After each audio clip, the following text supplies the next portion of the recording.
തൃശൂരിൽ 20 ഗ്രാം MDMA-യുമായി യുവാവും യുവതിയും പിടിയിൽ. മൂന്നുപിടിക സ്വദേശി ഷിയാസ്, പാലക്കാട് നെന്മാറ സ്വദേശി ബ്രിജിത എന്നിവരെ ചേർപ്പ് പോലീസാണ് അറസ്റ്റ് ചെയ്തത്.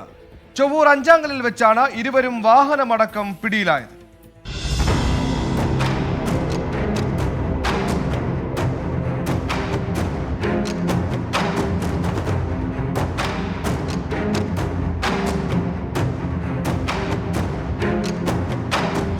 ചേർപ്പ് പോലീസും റൂറൽ ഡാൻസ് ഓഫ് സംഘവും ചേർന്നാണ് പ്രതികളെ പിടികൂടിയത്.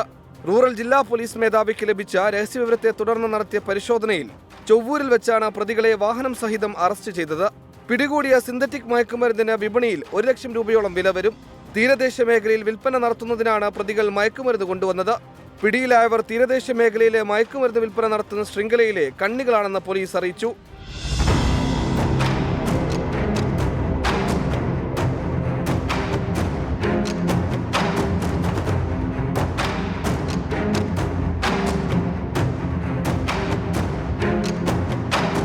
ബംഗളൂരിൽ നിന്നാണ് മയക്കുമരുന്ന് കൊണ്ടുവന്നതെന്ന് അന്വേഷണത്തിൽ വ്യക്തമായിട്ടുണ്ട്.